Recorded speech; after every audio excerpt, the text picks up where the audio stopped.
everybody, and welcome to another ASMR video here on the channel. Today, what I have for you is a ASMR true crime video. I'm very excited to make this. I've been meaning to do this video for a little bit of time actually. I have no idea what I'm going to title this without directly calling it what it is called on Netflix, but essentially what we're about to talk about this evening is one of the craziest, one of the most insane stories ever. If you haven't watched it, there's basically a documentary on Netflix called The Girlfriend Who Didn't Exist, and it kind of hints at what the outcome is, but it's still completely mind-blowing. If you haven't watched it, then fantastic, strap in, you're in for a hell of a ride. But if you do know what happens, then you can get just nice and relaxed and relive this mental true crime story. But I won't waste any more time. I'm just going to grab my phone. Okay, so the article I'm going to be reading from is the original Deadspin article that broke. It broke at the time and revealed the incredible revelation that shocked the US and the world, really. Here's the title: Mandy Te'o's Dead Girlfriend, the most heartbreaking and inspirational story of the college football season, is a hoax. There you go. So, here we go. Notre Dame's Mandy Te'o, the story said, played this season under a terrible burden. This was, by the way, this was in 2013. A Mormon linebacker who led his Catholic school's football program back to glory, Te'o was whipsawed between personal tragedies along the way. In the span of 6 hours in September, as Sports Illustrated told it, Te'o learned first of the death of his grandmother, Annette Santiago, and then of the death of his girlfriend, Lene Kekua. Kekua, 22 years old, had been in a serious car accident in California and then had been diagnosed with leukemia. SI's Pete Thumbnail described how Te'o would phone her in a hospital room and stay on the line with her as he slept through the night. Her relatives told him that at her lowest points, as she fought to emerge from a coma, her breathing rate would increase at the sound of his voice. Thumbnail wrote. Upon receiving news on the 2 deaths, Te'o went out and led the Fighting Irish to a 23 upset of Michigan State, racking up 12 tackles. It was heartbreaking and inspirational. Te'o would appear on ESPN's College Game Day to talk about the letters Kekua had written him during her illness. He would send a heartfelt letter to the parents of a sick child, discussing his experience with disease and grief. The South Bend Tribune wrote an article describing the young couple's fairy tale meeting. She, a Stanford student, he, a Notre Dame star, after a football game outside Palo Alto. Did you enjoy the uplifting story, the tale of a man who responded to adversity by becoming one of the top players of the game? If so, stop reading. Mandy Te'o did lose his grandmother this past fall. Annette Santiago died on September 11th, 2012, at the age of 72, according to Social Security Administration records in Nexus. But there is no SSA record there of the death of Lene Marie Kekua that day or any other. Her past passing, recounted so many times in the national media, produces no obituary or funeral announcement in Nexus, and no mention in the Stanford student newspaper. Nor is there any report of a severe auto accident involving a Lene Kekua. Background checks turn up nothing. The Stanford Registrar's Office has no record that a Lene Kekua ever enrolled. There is no record of her birth in the news. Outside of a few Twitter and Instagram accounts, there's no online evidence that Lene Kekua ever existed. The photographs identified as Kekua in online tributes and on TV news reports are pictures from the social media accounts of a 22-year-old California woman who is not named Lene Kekua. She is not a Stanford graduate, she has not been in a severe car accident, and she does not have leukemia. And she has never met Mandy Deo. So that gives you an intriguing introduction to the topic. So what do we know about Mandy Deo? He is an exceptional footballer. He's a projected first-round NFL pick. He finished second in the Heisman voting, and he won a haul of other trophies: the Walter Camp, the Chuck Bednarik, the Butkus, the Bronco Nagurski. In each of his 3 seasons as a full-time starter, he racked up at least 100 tackles. We also know that he is a devout Mormon. When asked why he picked Notre Dame over Southern California, the school he had supported while growing up in Hawaii, he said he prayed on it. Faith, he told ESPN, is believing in something that you most likely can't see, but you believe to be true. You feel in your heart and in your soul that it's true, but you still take that leap. We know further that Teo adores his family. Teo's father said that Mandy had revered his grandfather, who died in January 2012, since the day he was born. He ran his sister's post-graduation luau. Apologies, I don't know how that word is pronounced. And he loved his late maternal grandmother, Annette Santiago. But that's where the definite ends. From here, the rest of Teo's public story begins to grade into fantasy, in the tradition of so much of Notre Dame's myth-making, and with the help of a compliant press. Assembling a timeline of the Kekua-Teo relationship is difficult.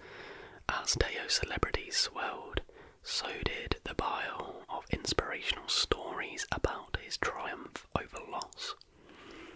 Each ensuing story seemed to add yet another wrinkle to the narrative, and details ran athwart one another. Here is the general shape of things based on occasionally contradictory media accounts. So, this is going to give you a timeline of everything. So, November 28th, 2009, Teo and Kekua meet after Stanford's 45-38 victory over Notre Dame in Palo Alto, according to the South Bend Tribune. Their stares got pleasantly tangled, then Mandy Teos extended his hand to the stranger with a warm smile and soulful eyes. Kekua, a Stanford student, swaps phone numbers with Teo. 2010-2011, Teo and Kekua are friends. She was gifted in music, multilingual, had dreams grounded in reality, and the talent to catch up to them. They started out as just friends, Teo's father Brian told the Tribune. In October 2012, every once in a while she would travel to Hawaii, and that happened to be the time Mandy was home, so he would meet with her there. In early 2012, Teo and Kekua become a couple.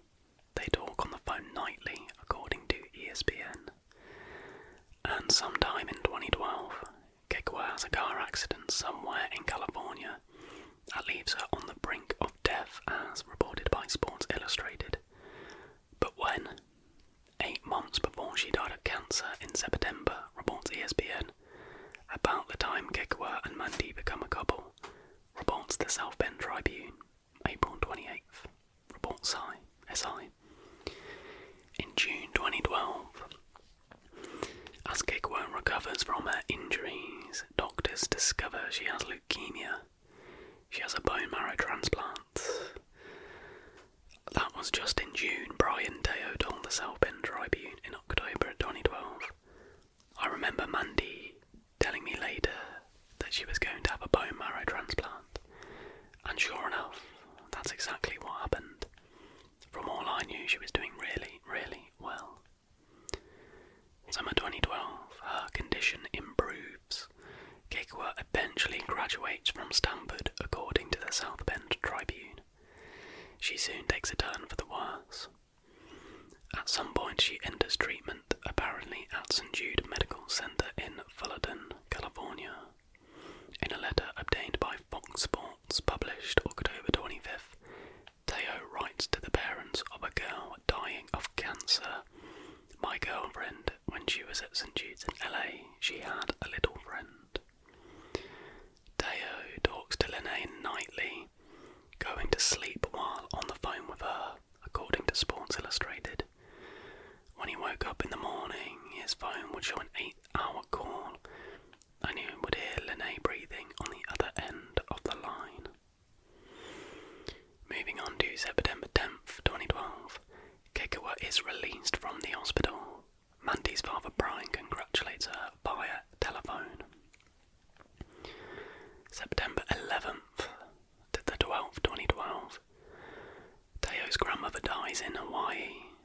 Later, Kikwa dies in California, or is it the other way round? Teo's girlfriend Lene Kikwa died September 11th of complications from leukemia. His grandma Annette Santiago died after a long illness less than 24 hours later. According to the September 22nd South Bend Tribune, no, Annette dies first, according to October 12th South Bend Tribune. In fact, Lene lives long enough to express condolences over the death of Annette, apparently. Or does Kikwa die 3 days later, as reported by New York Post? Or 4 days by ESPN? No one really knew. It's because it didn't happen. In any case, according to Teo's interview with Gene, that is a crazy name, Wojciechowski, in a segment aired during the October 6th episode of College Game Day, Lene's last words to Teo were, "I love you." September 12th, 2012 morning, Teo is informed of his grandmother's passing, and in the afternoon, he's informed of Kikwa's passing by her older brother Koa. September 15th, 2012, Teo records 12 tackles in leading the Irish to an upset win over Michigan State. A week later, on the 22nd of September, Kikwa's funeral takes place in Carson, California. The Associated Press puts it in Carson City, California, which does not exist. Teo skips the funeral, saying Kikwa had insisted that he not miss a game. Her casket is closed at 9 AM Pacific time, according to Teo. That night, Notre Dame beats Michigan 13-6 to go 4-0, the school's best start in a decade. Teo intercepts 2 passes. After the game, he says of Lene, "All she wanted was some white roses, so I sent her roses and sent her 2 pics along with that." Notre Dame head coach Brian Kelly awards the game ball to Lene Kikwa, handing it to Teo to take back to Hawaii. So, that is all the timeline of events. Carrying on, I don't know what my stomach's doing. It was around this time that Teo's Heisman campaign began in earnest, aided in part by the South Bend Tribune, which seems to be getting mentioned an awful lot. He appeared on the cover above the headline "The Full Mandy." It's pretty good. It was around this time that Mandy and his father began filling in details about the linebackers' relationship with Lene. Brian Teo told multiple reporters that the family had never met Kikwa. The Teos were was supposed to spend time with her when they visited South Bend, Indiana for Notre Dame Senior Day on November 17th. The elder Deo told the South Bend Tribune in October, "We came to the realization that she could be our daughter-in-law. Sadly, it won't happen now."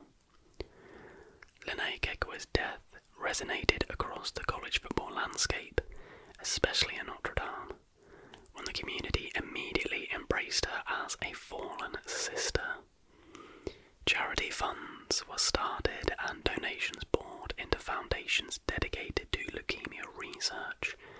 More than $3,000 has been pledged in one Indiegogo campaign, raising money for the Leukemia and Lymphoma Society. Deo's story moved beyond the world of sports. On the day of the BCS Championship game between Notre Dame and Alabama, CBS This Morning ran a 3-minute story that featured a direct quote from Lene Kekua. "Babe, if anything happens to me, you promise that you'll stay there and you'll play, and you'll honour me through the way you play." CBS also displayed this photo of Kekua several times throughout the piece. This week we got in touch with a woman living in Torrance, California.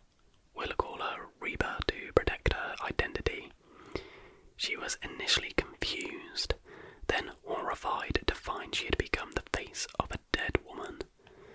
That picture, she told us over the phone, is a picture of me from my Facebook account. Mandy Deo and Lene Kekua did not meet in Stanford in 2009. The real beginning of their relationship apparently occurred on Twitter as an encounter between @mteo_5 and @loveloveloveyou on October 10th, 2011. Here's the moment they first made contact. I'll put it on screen. Lene Kekua's Twitter name was loveloveloveyou from 2011 until April 2012. Lene K from April until September 2012, and has been at @lovesmmk ever since. Their interactions by and large consisted of mild flirting. By January 2012 they were a couple, and Deo sprinkled #LMK for Lene Marie Kekua throughout his Twitter timeline in 2012. As for what Kekua was tweeting, we only have bits and pieces. Her Twitter was private during most of this time, though various Google caches reveal her ever-changing series of avatars and a handful of twit pics. All of those photographs, with one important exception, came from the private Facebook and Instagram accounts of Reba, whom we found after an exhaustive related images search of each of Lene's images, most of which had been modified in some way to prevent reverse image searching. We sent her a number of photographs that had appeared on Lene's Twitter account, which is now private but apparently still active. One picture in particular brought Reba to a start. It had been used briefly as @lovesmsmk's Twitter avatar, and later in the background of the page. That photo hadn't appeared on the internet, at least not to Reba's knowledge. She had taken it in December 2012 and sent it directly to an old high school acquaintance. The two hadn't talked since graduation, but the classmate, whom Reba remembered fondly, contacted her on Facebook with a somewhat convoluted request. His cousin had been in a serious car accident, and he had seen her photos before and thought she was pretty. Would she be so kind as to take a picture of herself holding up a sign reading MSMK to put in a slideshow to support the cousin's recovery? He didn't explain what MSMK meant, and Reba still doesn't know. Baffled but trusting, Reba made the sign and sent along the photo. And now here it was on a dead girl's Twitter profile. After Googling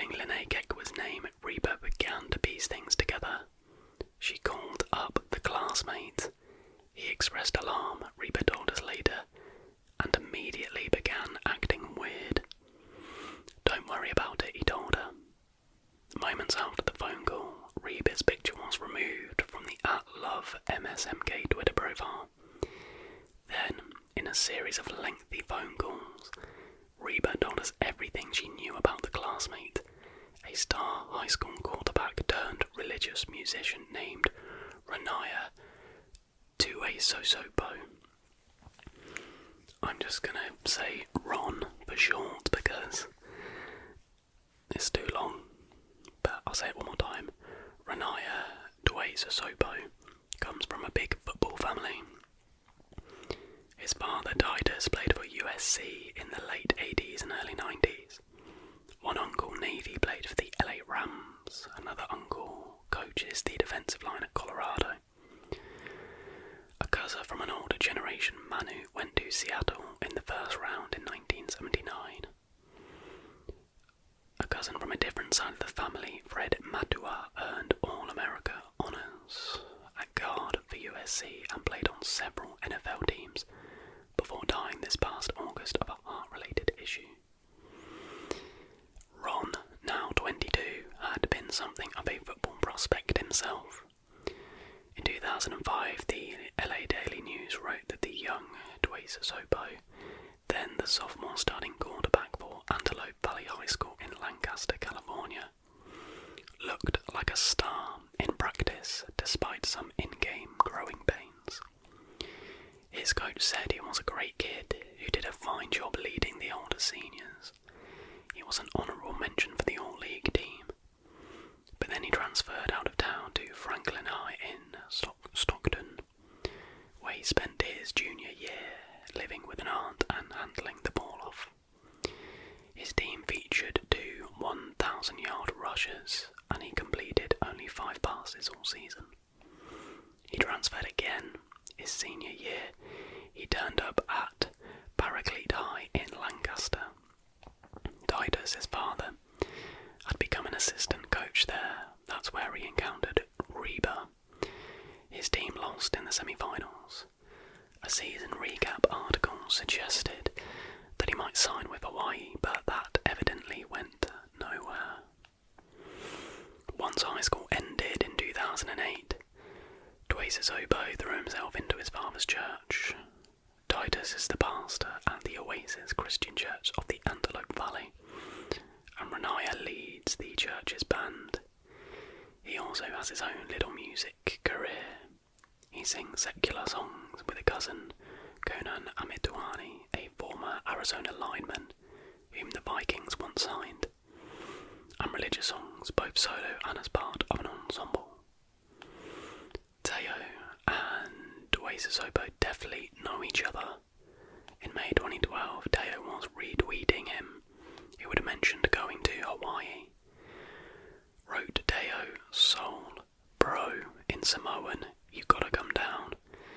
In June, Teo wished Tuiasosopo a happy birthday. How they know each other isn't clear. We spoke to a woman we'll call Frida. It was suggested on Twitter back in December that there was something fishy about Lene Kekua. She was Facebook friends with Titus Tuiasosopo, so we asked her if she knew anything about Renaya. Manti and Renaya are family, she said, or at least family friends. She told us that the Tuiasosopos had been on-field guests of Teo or someone else she didn't know for the November 24th Notre Dame USC game in LA. USC was unable to confirm this, but a tweet from Tuiasosopo's since deleted account suggests he and Teo did see each other on that West Coast trip. "Great night with my bro at mteo_5, Renaya tweeted on November 23rd, the night before the game. And there was something else. Tuiasosopo had been in a car accident a month before Lene's supposed accident. Was this Lene Kekua? We spoke with friends and relatives of Renaya, who asserted that he was the man behind Lene. He created Lene in 2008, one source said, and Teo wasn't the first person to have an online relationship with her. One Mark, who had been introduced to Lene by Tuiasosopo, lasted about a month before grew suspicious that Lene could never be found on the telephone, and that wherever one expected Lene to be, Renaya was there instead. Two sources discounted Renaya's stunt as a prank that only metastasized because of Teo's rise to national celebrity this past season. The hoax began crumbling around the edges late last year. On November 4, 2012, an Ualani Ray Kekua, supposedly Lene's sister, popped up on Twitter under the name @Ualana Ray. Mandy Teo immediately tweeted out the following. Says, "Shout out to Miss Ualana Ray. She's new to Twitter and really needs some followers. One of the realest people I know." Teo also wished Ualani a happy Thanksgiving on November 22nd. Numerous Notre Dame fans sent Ualani messages of condolence and she responded with thanks. On November 10th, she tweeted the following. "I miss you at Lene K. Our dinner for Daddy today was beautiful and it hit me hard that you weren't at the table. Rest easy, Lala. Love you, sis." A few weeks later, the Ualani account was deleted. The deletion came immediately after tweets from two now suspended Twitter accounts had alleged that Ualani was a fraud, that the same person behind Lene was operating the Ualani account, and that the images of Ualani were really of a woman named Donna Day. Day's Twitter account is @FreyDonna51ZHun. Fred Madwa War number 51, and Day's profile is full of pictures of herself with the late football star. We showed Ualani's Twitter avatar to one of Day's friends, and he confirmed it was her. In yet another now deleted tweet, Day herself reached out to Neb Schulman, star of the 2010 film Catfish, and executive producer of the MTV program with the same title. Schulman's movie and show are about romantic deception through fake online personas. Mandy Teo, meanwhile, has deleted his tweets mentioning Ualani. Now, it's worth mentioning, around this time the term catfishing is only just sort of becoming, known and popular with that show/film. I think they mention it in the documentary, Mandy didn't even know what catfishing was. He had to have it, explained to him. So, moving towards the end, there was no Lene Kekua.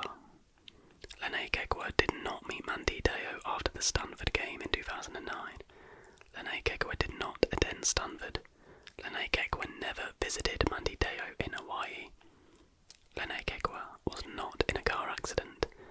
She was not diagnosed with cancer, did not spend time in the hospital, did not engage in a lengthy battle with leukemia. She never had a bone marrow transplant. She was not released from the hospital on September 10th, nor did Brian Teo congratulate her over the phone. She did not insist that Mandy Teo play in the Michigan State or Michigan games, and did not request he send white flowers to her funeral. Her favourite colour was not white. Her brother Koa did not inform Mandy Teo that she was dead. Koa did not exist. Her funeral did not take place in Carson, California, and her casket was not closed at 9 a.m. exactly. She was not laid to rest. Lene Kekua's last words to Mandy Teo were not "I love you." A friend of Renaya Tuesasopo told us he was 80% sure that Mandy Teo was in on it, and that the two perpetrated Lene Kekua's death with publicity in mind. According to the friend, there were numerous photos of Renaya and Teo together on Renaya's now deleted Instagram account. The sheer quantity of falsehoods about Mandy's relationship with Lene makes that friend, and another relative of Renaya's, believed Teo had to know the truth. Mostly though, the friend simply couldn't believe that Teo would be stupid enough, or Renaya clever enough, to sustain their relationship for over a year. chess national championship game, Teo has kept a low profile. He has tweeted sparingly and he declined an invitation to the senior bowl. His father made news recently when he was announced on the Mandy Teo official fan club Facebook page that he had blacklisted the Honolulu Star advertiser, which had carried a photo on its front page of Mandy getting bowled over by Alabama's Eddie Lacy in the title game. Teo hasn't tweeted at Lene since November 6. As of this writing, Teo's Twitter profile carries a quotation from Alexander Dumas's The Count of Monte Cristo. Life is a storm. You will bask in the sunlight one moment, be shattered on the rocks the next. What makes you a man is what you do when that storm comes. We called a cell phone for Mandy Teo, but the number we had is not accepting calls. Brian Teo, Mandy's father, was in a meeting when we called, according to a text message he sent in response. We'll update with comments when and if we get any, so obviously this is the article that broke at the time. Essentially, it wasn't definitely confirmed that it was this Renaya, but since then it has been confirmed, and I'm just going to scroll down and hopefully we can find why Renaya did it. So in this Netflix documentary they interview Renaya, but she is now, or I think they identify as she now. They now identify as Naya. So since the catfishing scandal, Renaya has come out as a transgender woman and is now known by the name Naya. Nowadays, she keeps a low profile and remains out of the spotlight, though she does feature in the Netflix documentary. She is active on Instagram, but her account is private. She apologised to both Mandy Teo and Diane O'Meara, the girl whose photo she stole to make the fake account. She says the reason she deceived Mandy was because she was deeply in love with him. I created this fictional character, she says in the documentary. I totally felt fear. I didn't have courage to just be like, this is who I am. I didn't expect it to blow up so quickly. So there you have it. That is the absolute mental story of Mandy Teo. I mean, it's actually quite sad because, as the article sort of hinted at there was this massive debate as to whether Mandy Teo knew that he was implicit in it and was just using it to his advantage for his publicity and to help him get picked in the NFL. But he did go on to play at a good level, but I think you need to watch the documentary. But it really affected his career. He didn't go on to do the things he was tipped to do, and it was all because of this. I just find it absolutely staggering that he fell for it, and Naya, they started it, as they just said there, like out of love. She was in love with him, and it just snowballed and snowballed and snowballed, and the media just seemed to add things and make little things up, but then they would snowball, and then all of a sudden she's a real person and all of this stuff. It is possibly one of the biggest hoaxes of all time. Like, all the people donating money for leukemia research and things like that, it is absolutely mental. But definitely go and watch the Netflix documentary. It is just, it's absolutely crazy. But that is going to do it for tonight's video. I really enjoyed reading that again, so I hope you did enjoy it too, and I hope you found it entertaining and relaxing. Let me know any other true crime stories you would like to see covered here on the channel, but for tonight, that is going to do it. If you did enjoy this video, then please give it a like and subscribe if you're new. But until the next video,